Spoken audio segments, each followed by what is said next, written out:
안녕하십니까. 작업치료사 유리대디입니다. 이번에는 정상 삼킴에 대해서 알아볼까 합니다. 삼킴 치료, 즉 연화치료라고 하는 것은 작업치료사의 치료 영역 중 하나입니다. 현 우리나라 의료법상 삼킴 치료는 작업치료사만이 치료할 수 있는 작업치료사의 고유 영역입니다. 삼킴과 연화라는 두 용어는 현재 혼용되어져서 사용되고 있습니다. 같은 의미라고 보시면 됩니다. 작업치료사는 대학에서부터 삼킴에 대해서 공부를 하고 작업치료 임상에 나와서도 지속적으로 공부할 수밖에 없는 공부해야만 하는 영역입니다. 정상 삼킴, 그것은 무엇일까요?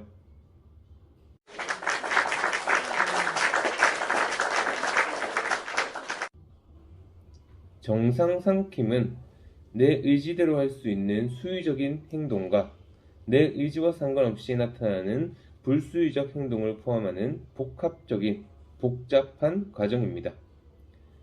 내 신경이 삼킴을 위한 감각 및 운동에 관여하고 있습니다.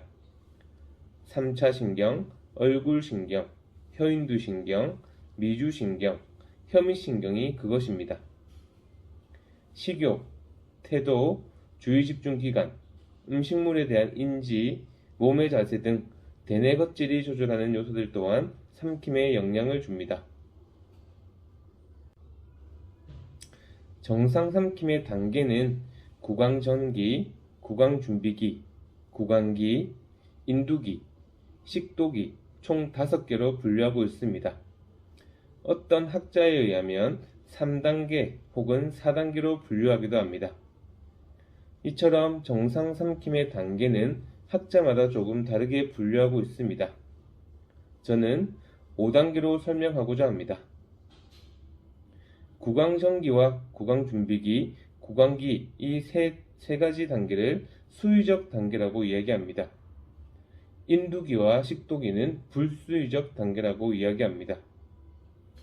앞서 말했듯이 수의적 단계는 의지를 가지고 조절할 수 있으며 불수의적 단계는 의지대로 조절할 수 없는 단계를 말합니다. 첫 번째, 구강전기입니다. 음식물이 시각적, 후각적으로 인지하며 신분비를 자극하고 입의 예비운동으로 구강을 준비시켜 음식물과 액상을 받아들여 운동시키는 단계를 말합니다. 음식을 보고 그 음식의 냄새를 통해 경험에 맞게 생각하는 것이 포함됩니다. 맛의 정도, 내가 좋아함의 정도 등을 말할 수 있을 것 같습니다. 음식으로 인해 침을 삼키는 것, 입맛을 다시는 것, 그리고 음식을 입으로 가져가는 것과 입안으로 가져가기 위해 입을 벌리는 것이 포함됩니다. 두 번째, 구강준비기입니다. 음식이 섭취되어 입안에 저장되면 음식물이 덩어리가 되어 침과 섞입니다. 혀와 볼 근육을 통해 입안 가운데에서 약간의 씹는 과정이 필요합니다. 볼 근육이 수축하여 음식물이 볼과 치아 사이에 끼이는 것을 방지하며 한 번 씹히거나 형성된 음식덩이, 즉 식기를 혀의 중앙에 위치시키는 단계를 구강준비기라고 합니다. 쉽게 입안에 들어온 음식물을 씹는 과정이라 생각하면 됩니다. 생선구이를 먹었을 때 입안에서 가시를 발라내는 것도 포함이 됩니다. 씹는 과정을 통해 본래의 음식 형태가 없어지게 되는데 이런 형태를 음식 덩이, 즉 식기라고 합니다.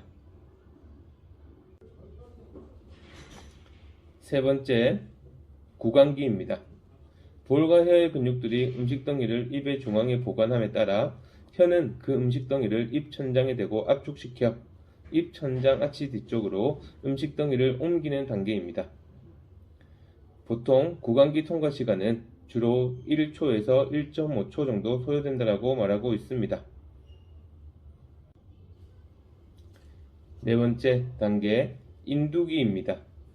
삼킴 반사 유발과 함께 목 앞쪽에 위치한 목불 위근의 수축으로 시작되며 음식덩이가 전 구개할 부위에 닿을 때 일어나는 단계입니다. 인두기 동안 음식이 코 안으로 들어가지 않도록 물렁 입천장이 상승하여 코 안 인두 부위를 완전히 폐쇄합니다. 목불위근의 수축은 목불뼈와 후두를 위 앞쪽으로 이동시키고 기도를 보호하며 위식도 조임근 개방에 직접적으로 관여합니다. 목불위근의 수축은 필수이며 이 근육의 강한 수축은 안전한 삼킴에 있어서 필수적인 요소입니다. 인두기에는 해부학적으로 고랑과 포켓이 있는데 그중 후두계곡과 이상동은 오목한 공간으로 인두 삼킴이 유발되기 전이나 후에 음식이 흘려 모이는 곳이며 영상평가 시 중요한 해부학적 구조가 됩니다. 인두기는 약 1초가량 소요되는 단계입니다. 인두기는 가장 중요한 부분입니다. 인두기의 장에는 목불뼈의 움직임, 후두계곡 및 이상동의 잔여물, 특히 기도로의 흡입은 폐렴을 유발할 수 있기 때문에 심각할 경우 사망까지 초래합니다. 때문에 삼킴 치료의 주요 초점이 되는 단계가 인두기입니다. 마지막 5단계 식도기입니다. 삼킴 과정의 마지막 부분으로 위식도 조임근이 후두 전상방향에 열리면 음식덩이가 식도 안으로 들어가면서 시작되는 단계를 말합니다. 위식도 조임근은 지속적 긴장 상태를 유지하다가 음식덩이, 즉 식괴가 식도에 들어갈 수 있도록 인두기 마지막 부분에 이완합니다. 위식도 조임근이 정상적인 긴장 상태가 되면 음식덩이는 식도의 연동 운동과 중력을 통해 식도를 지나 이동하며 아래 식도 조임근이 이완되어 음식덩이는 위로 흘러 들어가게 됩니다. 전체 식도기의 통과 시간은 약 8초에서 20초 정도입니다. 앞서 뇌신경이 삼킴을 위한 감각 및 운동에 관여한다고 말했습니다. 정상 삼킴에 있어 뇌신경의 역할에 대해서 알아보도록 하겠습니다. 먼저 구강기에서 입안 음식을 보관하기 위해 입술을 닫는 것, 얼굴 신경이 담당하고 있습니다. 턱, 볼, 혀의 움직임을 통해 음식을 조작하는 것은 3차 신경, 얼굴 신경, 혀밑신경이 담당하고 있습니다. 혀를 이용해 음식을 인두 입구로 이동시키는 것, 혀밑신경이 담당하고 있으며 후두를 닫는 것, 미주신경이 담당하고 있습니다. 삼킴 반사를 유발하는 것은 혀인두 신경이 담당하고 있습니다. 인두기에서는 인두로 음식덩이가 이동하는 것은 혀인두 신경이 담당하고 있습니다. 이외에 인두기의 모든 기능들은 미주신경이 담당하고 있습니다. 또한 식도기에서 연동 운동으로 음식덩이를 식도로 이동시키는 것은 미주신경이 담당하고 있습니다. 이렇듯 구강기와 인두기, 식도기 크게 세 단계로 분류를 했을 때 뇌신경이 어떠한 역할을 담당하고 있는지를 알 수 있습니다. 무언가를 먹는다는 것은 정말 중요합니다. 먹지 않고서야 생명을 유지할 수 없고 인간을 포함한 모든 생명체가 마찬가지입니다. 가장 기본 중의 기본이라고 할 수 있습니다.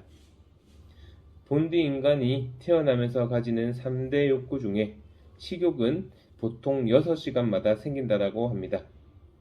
그래서 아침, 점심, 저녁, 야식이라는 루틴이 있는 것이 아닐까 생각합니다.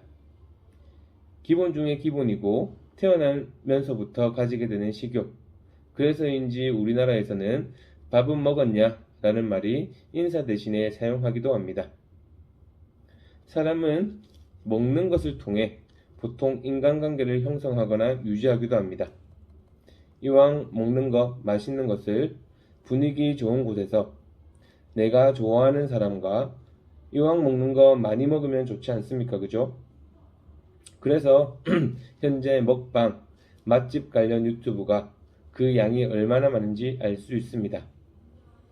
때문에 많은 유튜버들이 먹방, 맛집과 관련된 이야기를 하는 이유가 그것이 아닐까 생각을 합니다. 즉, 삼킴은 인간에게 정말 중요합니다. 무언가를 먹는 것은 기본이며 가장 정말 중요합니다. 어느 환자가 어떠한 원인으로 인해서 음식을 입으로 먹지 못할 때 보통 삼킴장애, 연하장애가 있다고 말합니다. 삼킴 장애를 가진 환자는 뇌손상, 특히 뇌졸중 환자가 다수이고 이를 치료하는 사람이 작업치료사라고 볼 수 있습니다. 때문에 작업치료사는 사람이 음식을 먹고 삼키는 데 있어 그 삼킴이 어떻게 이루어지는지 정확히 알고 있어야 할 것입니다. 이상 시청해 주셔서 감사합니다.